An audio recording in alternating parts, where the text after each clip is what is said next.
오늘 우리에게 주시는 하나님의 귀한 말씀은 야고보서 4장 1절에서 10절의 말씀입니다. 우리 한 절씩 돌아가면서 교독하도록 하겠습니다. 너희 중에 싸움이 어디로부터 다툼이 어디로부터 나느냐? 너희 지체 중에서 싸우는 정욕으로부터 나는 것이 아니냐? 너희는 욕심을 내어도 얻지 못하며 자행하며 시기하여도 취하지 못함으로 다투고 싸우는도다. 너희가 얻지 못함은 구하지 아니하기 때문이요.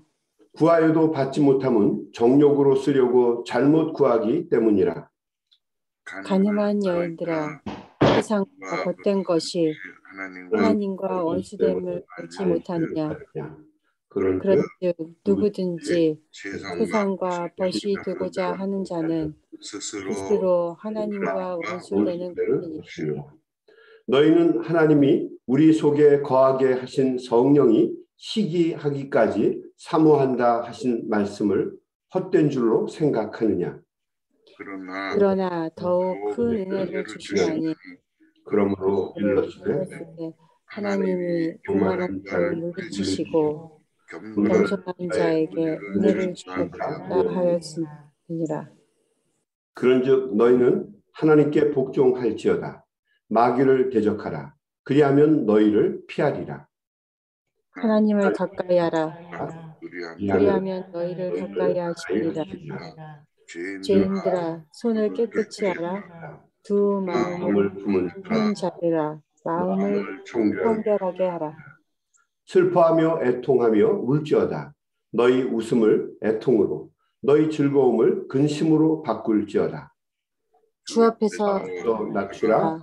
그리하면 주께서 너희를 높이시리라. 아멘. 아멘. 우리가 살고 있는 이 시대는 대부분 일어나는 사건들과 사고들의 모습을 보게 되면 인간의 욕심이 만들어내는 사고들입니다. 소위 인재라고 합니다. 한국에서든지 미국에서든지 예상하지 못했던 새로운 사건, 사고들이 끊임없이 일어나는데 그 사고들의 배후에는 언제나 사람의 욕심이 숨어 있습니다.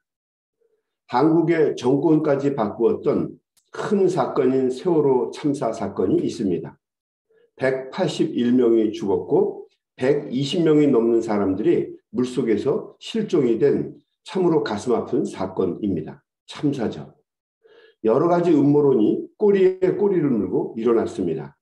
모든 것을 다 알 수는 없지만 이 사고의 배후에 숨어 있는 분명한 원인이 있습니다. 그것은 바로 욕심입니다. 욕심. 우선 배를 물 위에서 개조했는데 그렇게 한 이유는 정원을 초과해서라도 더 많은 사람을 태우기 위해서 그렇게 물 위에서 배를 개조한 것입니다. 왜 그렇습니까? 돈 때문입니다. 객실을 그렇게 많이 늘렸으면 화물의 양을 좀 더 줄여야 되는데 화물의 양도 6배를 늘렸다고 합니다. 한 번 오가는데 1억 6천만 원을 더 벌 수가 있습니다. 그러니까 포기할 수가 없었던 거죠. 돈 때문에 무리인 줄 알면서도 계속 실었습니다. 화물을 그렇게 많이 실으니까 자연히 배가 가라앉겠죠.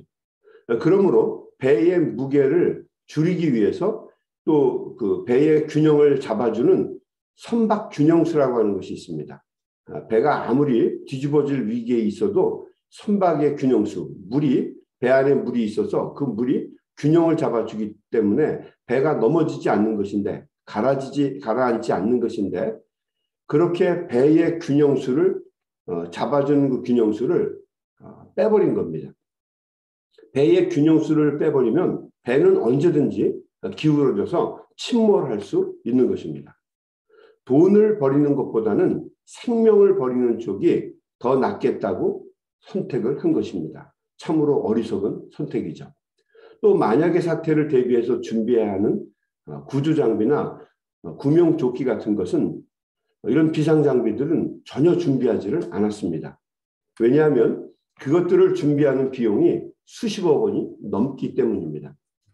한마디로 모든 사건의 원인들이 다 욕심에서 비롯된 것입니다.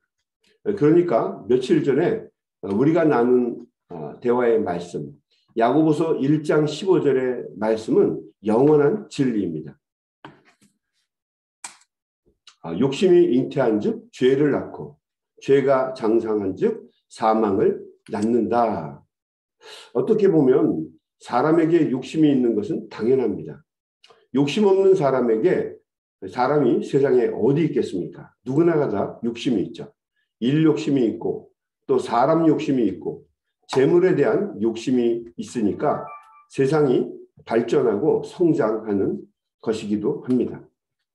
욕심을 갖는 것을 무조건 잘못되었다고 말할 수는 없지만 그러나 그 욕심이 도를 넘게 될 때 문제가 일어납니다. 그 욕심을 야고보 사도는 정욕이라고 불렀습니다.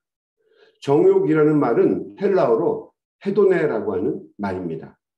헤도네는 육신의 쾌락을 도모하는 것을 의미합니다.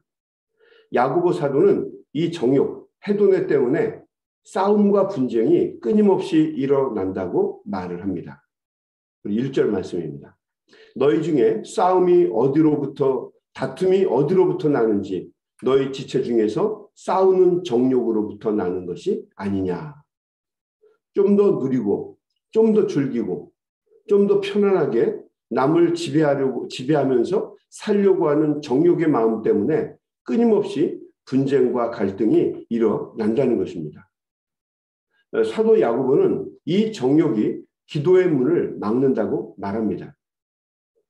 오늘 우리가 읽은 이 말씀에 보게 되면 우리의 기도를 막는, 다시 말해서 우리의 기도가 이루어지지 않는 두 가지의 이유를 야고보 사도는 이렇게 설명을 했습니다. 2절 말씀. 너희는 욕심을 내어도 얻지 못하여 살인하며 시기하여도 능히 취하지 못함으로 다투고 싸우는도다. 너희가 얻지 못함은 구하지 아니하기 때문이요. 3절. 구하여도 받지 못함은 정욕으로 쓰려고 잘못 구하기 때문이라. 첫 번째, 구하지 않기 때문에 우리의 기도가 이루어지지 않는다라고 하는 얘기예요. 당연한 소리죠. 기도하지 않기 때문에 이루어지지 않는다. 당연한 얘기입니다. 구하는 것은 간절한 사람의 전형적인 태도입니다. 신실하신 하나님은 예나 지금이나 변함이 없으십니다. 우리가 간절함으로 기도하면 어김없이 그 기도를 들어주시는 분이시지만 또 우리가 하나님께 구하지 않으면 하나님이 어떻게 하시나 보자. 하나님은 절대로 개입하시거나 인도하시지 않습니다. 왜냐하면 하나님은 우리의 인격을 존중해 주시는 분이기 때문이죠. 그러나 요즘에는 옛날처럼 하나님께 간절한 마음으로 기도하는 사람들을 찾아보기가 쉽지 않습니다. 그래서 우리는 믿음 부재의 시대, 기도 부재의 시대를 살고 있습니다. 기도의 생명은 간절함입니다. 간절함이 없으면 절대로 사람은 기도하지 않고 또 기도하지 않기 때문에 우리가 하나님과 교통하지 못하기 때문에 구하는 것을 얻지 못하는 것입니다. 그러나 간절함으로 하나님께 구하고 찾게 되면 신실하신 하나님은 어김없이 우리의 기도를 들어주십니다.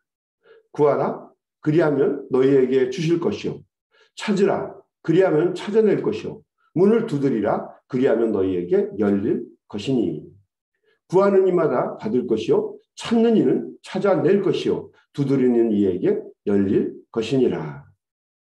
또 이런 말씀도 있죠. 너희 중에 자식이 떡을 달라 하는데 돌을 줄 자가 어디 있으며 생선을 달라 하는데 뱀을 줄 자가 어디 있느냐. 아무리 악한 자라도 자식에게 귀한 것을 줄 줄 알거늘 하물며 하늘에 계신 너희 천부께서 너희에게 귀한 것을 주시지 않겠느냐. 우리 주님의 말씀입니다. 요즘 대부분의 사람들은 기도를 통해 하나님께 승부를 걸기보다는 세상의 여러 가지 다른 방법으로 승부를 겁니다. 과학이나 의료나 인간관계나 여러 가지 세상적인 권세로 삶을 풀어나가려고 합니다. 앞으로는 이런 현상들이 더욱더 심해질 것입니다. 그래서 우리가 얻지 못하는 첫 번째 이유는 구하지 않기 때문입니다. 두 번째, 우리의 기도가 응답을 받지 못하는, 그래서 우리가 얻지 못하는 두 번째 이유는 자기의 욕심, 정욕, 해도내를 위해서 기도하기 때문이라는 것입니다. 구하여도 받지 못함은 정욕으로 쓰려고 잘못 구하기 때문이다. 우리의 정욕을 채우기 위해서 드리는 기도, 하나님께서 들어주시지 않는다는 것입니다. 그 기도를 하는 사람을 위해서 하나님이 거부하시는 것입니다. 정욕을 위하여 구하는 기도를 들어주시는 것은 엄밀하게 이야기하면 하나님의 은혜가 아니라 재앙이 될 수 있기 때문입니다. 돈으로 범죄하려고 하는 사람, 하나님은 돈의 기도를 들어주지 않으시죠. 또 여러 가지 악한 생각을 하고 있는 사람, 그 악함을 위해서 기도하는 사람의 악함을 하나님은 들어주시지 않습니다. 만약에 우리의 욕심대로, 우리의 정욕대로 모든 것을 구하는 대로 하나님께서 그 기도를 들어주신다면 과연 어떤 결과가 일어나겠습니까? 자기의 욕심과 정욕 때문에 기도를 드린다면 세상에는 온전한 사람이 단 한 사람도 없게 될 것입니다. 하나님, 저놈 다리 몽둥이 좀 부러뜨려 주십시오. 저 사람 빨리 죽어서 내가 다 차지하게 해주십시오. 저 여자가 내 여자가 되게 해주십시오. 누군가 그렇게 기도를 드려서 그 기도가 이루어진다면 여러분, 세상은 엉망진창이 되고 말 것입니다. 전부 다 다리 몽둥이가 부러진 사람들만 살게 될 것이고, 부자나 권력이 있는 사람들은 전부 다 망해야 될 사람들이 될 것이고, 다른 사람의 아내는 내 아내가 되고 내 남편은 다른 여자들의 아내가 남편이 되고 말 것입니다. 그러니까 모든 것이 아수라장이 되고 엉망진창이 되고 말 것입니다. 그래서 하나님이 우리의 정욕과 욕심에 치우친 기도를 응답해 주시지 않는 것도 하나님의 은혜라고 하는 것을 아마 시간이 지나고 나면 깨닫게 될 것입니다. 예전에 저희 아들들이 중고등학교를 다닐 때 밥을 많이 먹는 것을 보게 되었어요. 아마 스트레스 때문에 그랬을 겁니다. 살기 싫은 사람처럼 막 무진장 많이 먹습니다. 그러면 저희 집사람이 그 애들을 이렇게 먹는 것을 밥을 주다가 어느 정도가 되면 그만 먹으라고 못 먹게 합니다. 이제 그만 먹고 나가서 동네 한 바퀴 돌고 와. 오늘 너무 많이 먹었어. 그리고 아이들을 동네 한 바퀴 돌고 오게 밖으로 내몹니다. 그러면 아이들이 투덜투덜거리면서 동네 한 바퀴를 뛰어서 돌아옵니다. 아들이 달라고 하는 대로 다 주는 것이 절대로 사랑이 아닙니다. 나중에는 잘못하면 아이를 망하게 만들어 버릴 수 있기 때문이죠.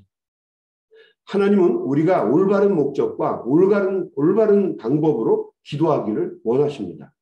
또 하나님은 그 기도가 하나님의 영광을 위하여 믿음과 열정으로 드리는 기도가 되기를 원하십니다. 이 정욕, 자신의 쾌락, 과도한 욕심을 위해서 기도하는 것, 해도내를 위해서 기도하는 것을 성도들이 가장 조심해야 합니다.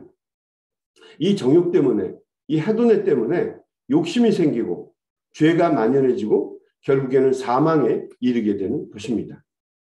야고보는 이 정욕이 우리를 세상과 버타게 하고 하나님과 원수되게 하는 원인이라고 말합니다.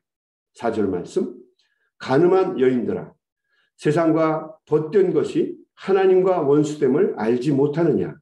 그런즉 누구든지 세상과 벗이 되고자 하는 자는 스스로 하나님과 원수되는 것이니라. 5절, 너희는 하나님이 우리 속에 거하게 하신 성령이 시기하기까지 사모한다 하신 말씀을 헛된 줄로 생각하느냐. 여기서 가늠한 여인아, 여인들아 라고 이야기하죠. 가늠한 여인들아라고 하는 이 말은 세상과 하나님 사이에서 왔다 갔다 하는 우리들의 모습을 질타한 것입니다. 가늠한 여인아, 세상과 하나님 사이에서 왔다 갔다 하는 우리 신앙인들. 하나님의 나라와 이 땅에서 양다리를 걸치고 이중 국적자로 살아가려고 하는 것입니다. 하나님의 나라가 우리가 추구해야 할 본향이라는 것을 머리로는 이해하지만 그러나 아직 우리의 삶은 세상에 취하여 살아가고 싶어 합니다. 세상에서 좀 더 평안하게 살고 싶고 부를 누리면서 살고 싶고 명예를 누리고 싶고 세상에서 멋지게 살아보려고 하는 해도내, 정욕이 우리를 지배하기 때문입니다. 뭐 그렇게 사는 것을 무조건 나쁘다, 뭐 잘못됐다라고 막 함부로 표명하기는 어렵지만 이렇게 세상과 더불어 살게 되면 우리의 삶이 다 취해지고 빛과 소금의 역할을 감당하는 신앙인의 모습을 드러낼 수가 없죠. 더 많은 욕심, 더 많은 쾌락, 더 자극적이고 더 화끈하게 더 해줄 수 있는 것들을, 해줄 수 있는 낙을 우리는 추구하면서 살게 될 것입니다. 그러나 만족이라고 하는 게 없게 되죠. 왜냐하면 사람은 자꾸 변하기 때문입니다.